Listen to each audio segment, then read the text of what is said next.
It is time for TeaDB episode 370. Rah! Pu'erh! We've become a meme. How's it feel, dude? I think we were destined to become a meme. True. Yeah. It was fated. The gods fated us to become a meme. Yeah. On the Discord. We're now commemorated as a GIF forever. Immortally. Yeah. Those are people that have no idea who you are. And these weird GIF of people you going, pouring raid into your mouth. Why does he wear a suit? Alright, what we got? We got some raw pu'erh. Yeah. 2019. Take a smell of that. Yep. So this is from a operation called Chensheng Hao, which is a... How to best describe them? They're not quite a big factory like Dai and Shaguan, but they are a pretty big operation, and they do a lot of like mid to higher end sort of blends. They're pretty well known. Cool. They do a lot of stuff in sort of that Bulong, Lao Banzhang range. So they do a bunch of stuff. So this is one of their signature blends. They actually recently set up a operation in Vancouver, BC, where cool. they're sending out samples and stuff. I'm Awesome. not sure if that operation is actually Chen Chung Hao or is an authorized dealer. Right. Doesn't matter. Yeah. So they sent me some samples, so thank you to them. Yeah. And we are trying the Yihao blend from 2019. Cool. Smells great. Smells young. Nice and green. It's a good way to end the show. It's interesting because, we just had a couple of like deep, bold teas. And this is going to be, maybe, we'll see, maybe a bit of a butt kicker. Yeah. But because with brighter notes and crispness in some sense, which is an interesting contrast. So it doesn't mean you can't get a strong tea with those flavors in it. Right. I mean, a lot of what you're drinking when you're having a multi-tea session is the inevitable thing is you're just going to be contrasting it with the previous brew. Mm-hmm. And so to go from a tea that was as dark as earthy as the 2003 Lu Bao that we had last week to this tea, I mean, it's just going to be a fair contrast. Yeah, great. Has a little corn sweetness to it. Nice, nice aroma. Yeah, really nice aroma. We'll see if it tastes as sweet as it smells. Right. Cheers. Oh, God. What's going on over there? We're the cleanest tea drinkers around. I made a damn mess of myself. Yeah. Oh Lord. Remove yourself. Send the tea police. Yeah. Man, love that it's both saccharine sweet and nice and bitter just straight out the gate. Yeah, it really does have that bittersweet thing going on. Yeah.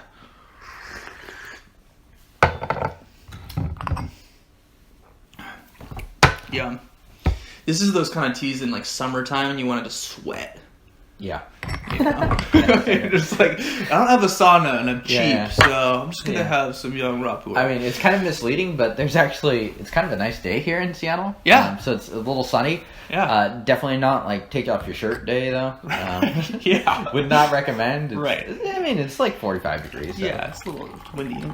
If you're a crazy person, maybe you could take off your shirt. But Yeah. Nice strong bitterness lasting. Nice sweetness lasting. Not into too much of of all of the complexity of the flavors going on quite yet, but good so far. Mm-hmm. Yeah, I'm gonna check this out. Fairly, not crazy big, medium-sized leaves. Yeah. And it does look like a blend. Right. Definitely. Right. I mean, a blend is. I consider a blend to be a plus in general, in terms of aging and stuff like that. Just because you're going to age into something potentially more interesting. Operation like Chensheng Hao has access to some really good material for some very sought after areas, so they can cut that stuff in with like a little lesser material from sort of surrounding areas to make something hopefully pretty interesting. Yeah, this is tasty. Cheers.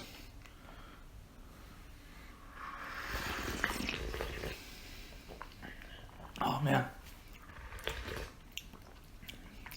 it's so sweet. It's bitter. The bitterness comes, but the first thing I taste is this like just table sugar sweetness. Yeah. It's kind of like sweet great. and then bitter and then sweet again. Right. Like once the aftertaste hits. Yeah, totally. I'm trying to discern. I mean, a little bit of grassiness, a little bit of corn sweetness, a little saltiness, Some hay. Yeah, totally. Yeah. I mean, it just tastes like a great young raw. Right. Yeah. So both you and I, if a tea is like way too bitter or too strong, it could rub us the wrong way. Is this tea pushing that boundary or Not even close. Okay. Yeah, I mean. Well, let's see about Steve. Okay. Challenge accepted. Just kidding. No, I don't want to do that. I have to drink this stuff too, man. You know. Yeah, I don't know if it's just that we're so far down the rabbit hole that these flavors are welcome and it's a reminder that you're drinking tea. Certainly not everyone who's just getting started with tea is gonna enjoy these flavors. Yeah. But and it's a different sort of bitterness than a really dark roast coffee too. But yeah, I enjoy it. It's powerful. It's almost like that. I'm blanking on the words, but I know that this flavor is going to mean that in 15 minutes I am going to be ready for whatever, robbing a bank. So there you have it. Yeah, New bank test. robbers tea. Mom test, you're out. You just got kicked out. Bank Did you rob robber a tea. bank on this tea? Yeah. Oh, I don't know. Yeah. It depends on the size of the bank. Well, check out this Shagua tool. Gonna rob Oh me. my god. Well, the kind people that sent me the sample are regretting it right now. Yeah. They're like, "Oh, this is great," and then all of a sudden, Take this episode. start Delete this episode. yelling. Yeah. Yeah. Good times. Anyway, shockingly, really clean. Even though this is being aged for a couple of years and you're not expecting a lot of funk on it, the quality is clearly there. I mean, there's no particulate or sediment or anything like that. No little tea bubbles. Yeah, a lot of whole leaves, not really chopped up. Yeah, totally. Yeah, and just sitting here again to your points, actually, sweet, bitter, and then sweet. Yeah. And just really nice, fresh, green. Right. It's good. So a tea like this, how do you think this would age? I don't know. That's a good question. Because I don't feel like it needs to age out of anything too strong. So you actually like this tea in its current state? Okay. Yeah. Maybe in a couple of years it might be a little bit more delicate. But so it's not. We've had some teas that are meant to be drank almost immediately. They're just not really going to ever be bitter, and they're not going to age into something balanced. They're already really sweet. They're meant to be fresh. It's a pu'erh technically in some sense. Whereas this, getting plenty of bitterness still. If you really can't handle that bitterness, maybe you would want to sit on this for 3 to 5 years. Mm-hmm. I don't know though. I like it. I really like it right now. Interesting. Yeah. Yeah, I mean, I agree. It's surprisingly pleasant right now. I do also think this will probably age pretty well. I mean, it's got some kick to it. I don't think it's too weak. And it has a nice aftertaste, which I think is another thing that will endure through the years. So I think it could be a decent aged tea as well. Right. But to compare, putting it in the kind of spectrum of extremes, this isn't a tea that we're trying 22 years before it's meant for consumption, right? We've had some of those teas on the show where it's like, holy fuck. Like, put that in the back of someone's closet. So certainly if you're you're a poo head and you like this kind of stuff, you're going to enjoy this today. I agree with James, so that's looking a little darker. So we might see how this goes too. Right. But at least first few 3 steepings so far, wonderful sweetness, great sense of bitterness. Right. I think you're right, though. I mean, I think if I had to sort of critique one thing, there's those 2 components of saccharine sweet, nice and bitter, maybe mask a little bit of the subtlety of this tea that hopefully one would expect to come out in a few years. Right. So, but I don't think it needs 20 years, maybe like 5. Interesting aroma. Maybe it's just been a long time since I've had young tea, but it's a very, very appealing aroma. Yeah.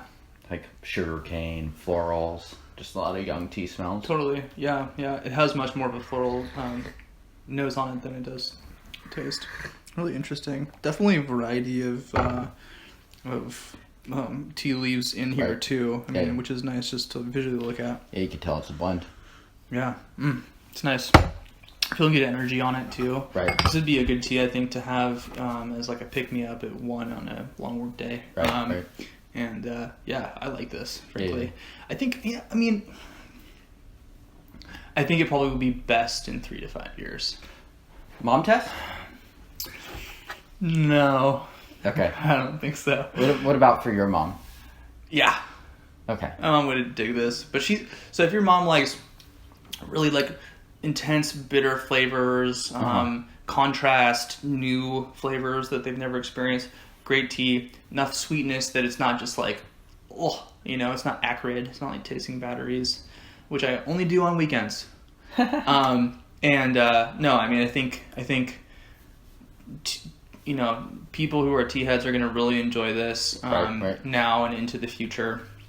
And some people just trying this out might be like, that's interesting. I kind of like it. Others might be like, that was different. So do you think the point of failure for this tea is the bitterness that could make it potentially unpalatable? Yeah, but I think that the sweetness brings enough to the table for someone who's newer to tea. Right. And it's shockingly sweet. I mean, it tastes like someone's added sugar to it in some sense.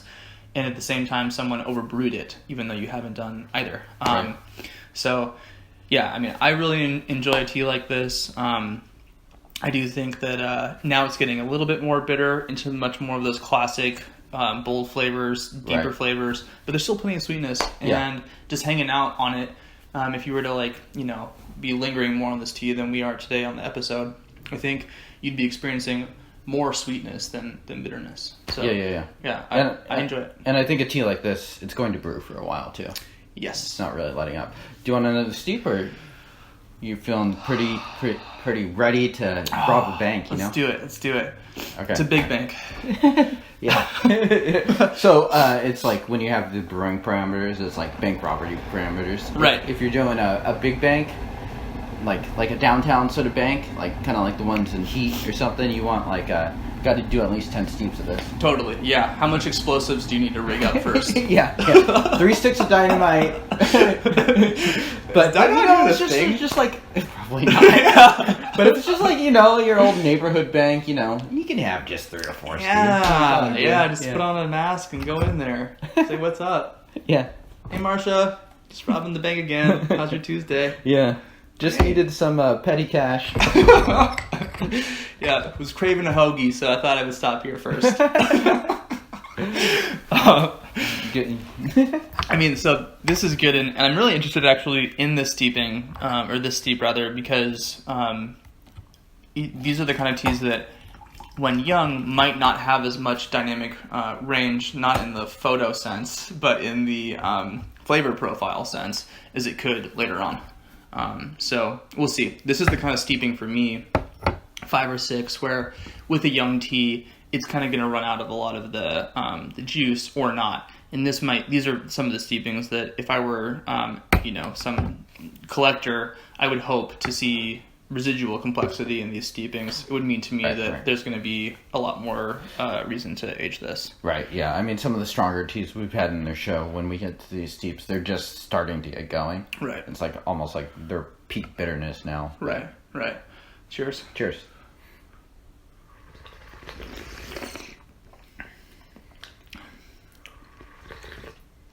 I'm just startled at how sweet this is still. Yeah, it's still pretty approachable. Yeah. I mean, I thought this one might be a little stronger because of the color and stuff. But... Yeah. No, it's great. Yeah. I dig it. So where can people pick this up? Yeah, so you can order samples or cakes if you so choose at cspu'erh.com. Nice. I will put the link in the description. But yeah, they have all kinds of their different teas. So again, I'm not totally sure if they're the actual organization or if they're a certified reseller. Right. But yeah, I mean, it's nice to have access to these things that are usually mainly geared towards the Chinese market. So if you are curious, and I'm curious about this brand, then I mean, go ahead and order some teas. Definitely. I think that if you haven't had a lot of experience with young raw pu'erh, you might be able to find pretty good price to value or price to quantity, aka value here. These teas I feel like could be aged, so I would pick this up. I think this is tasty. Be warned, it's a little bitter, but I mean, I'd say the prevailing words for this is like bittersweet. Totally. In a nice way. Yeah. All right. Well, if you enjoyed this episode, shame on you. Shame on you. You should feel bad for the life decisions you've made to end up in this place. What are you doing? Wasting your time. Are we trying to like start a side gig where we just like shame people into feeling bad about themselves? Yeah, and then we get them to join our like info product program. Yeah. Steam Milk, what are you doing? What are you thinking? Yeah, come on, man. How dare you? Yeah, we're gonna kidnap your cat. Yeah. No, we're not. We're not. Legal lawyers. No, we're not. We're not. Yeah, we've talked about robbing a bank. There was a disclaimer. We're not robbing a bank. We're going to go home to our sad little houses and cry ourselves to sleep. Definitely. Like the video if you like the video. Don't like the video if you don't like the video. If this is the last video, we got caught robbing the bank. See you guys next time. TeaDB.org, and we will hopefully see you next time. Yeah. Peace.